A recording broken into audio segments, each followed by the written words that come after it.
For more, we can speak to our international affairs commentator, Douglas Herbert. Hello to you, Doug. I will. As we saw in that report, of course, there's the election next year. Yeah. 3 criminal cases in 4 months. How is Trump's campaign team trying to spin that?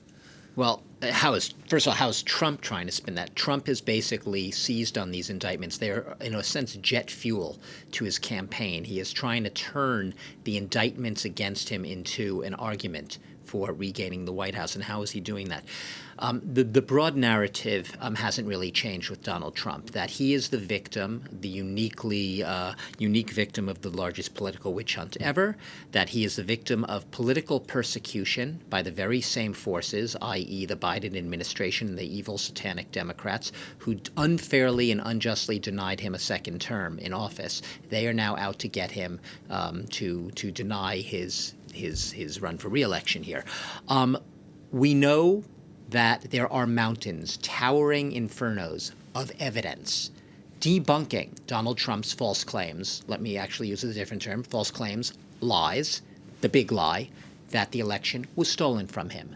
The indictment itself lays out instance after instance in which Donald Trump's own campaign advisors, own aides, officials in the government repeatedly told Donald Trump to his face, Mr. President, you lost the election. Your claims of fraud are false. His legal team is obviously using the exact opposite argument, because that's the one that Donald Trump is going to use. There was a time, perhaps after the midterms, when the Republicans lost in the midterms, and there was a lot of people said it was because Donald Trump was too focused on the big lie, looking back at the past, relitigating the 2020 campaign. You need to think about the future. Even Republican voters don't want to harp on the past too much. Donald Trump initially seemed to sort of listen to that advice, but more recently it seems that he's rode back. He is firmly doubling down on this tactic of seizing upon these indictments as the emblem of him being the victim of a witch hunt, as he wrote and said on Truth Social, his self-styled social media network, to his supporters. He says, I am arrested on behalf of you. And he actually tweeted last night in capital letters, not tweeted, Truth Socialed, I need one more indictment to ensure my election. So he is hoping that this will propel him to victory, and it will cut him. It will cut him in stark contrast to his opponents who are persecuting him.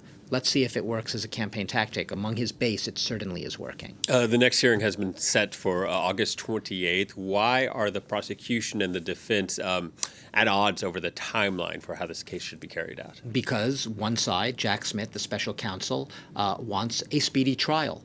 One reason of that is because the Justice Department has a sort of unwritten rule, it's not engraved in stone, that you should, if there's a presidential campaign, if there's any election campaign, they don't want to meddle in that campaign. They want to get the legal squabbling and the judicial part of it all out, over and done with before the campaigning begins. You know, the first Republican primary is next February, which would mean really the latest you could have this trial from the prosecution standpoint should be around November. They want it even earlier. They're suggesting August. They really want to get a speedy trial. Defendants also are entitled under federal law to a trial within 70 days of a federal indictment. But the defendants are pushing it back. They want anything but a speedy trial. They want a delayed trial. Their official reason for that is because they say prosecution has had years to develop their case, compile these indictments. Why do we have to put everything together in 3 weeks? He deserves a fair, just trial. We need more time. How much is more time? Weeks, months, maybe even years.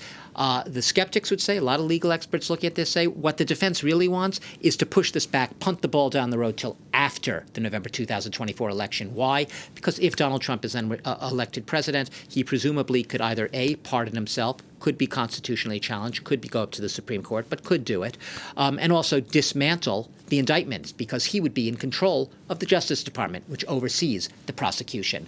So it is really a tale of 2 completely different timetables and time frames, speedy trial versus delay, delay, delay. All right, Doug, thank you very much. Douglas Herbert, our international affairs commentator.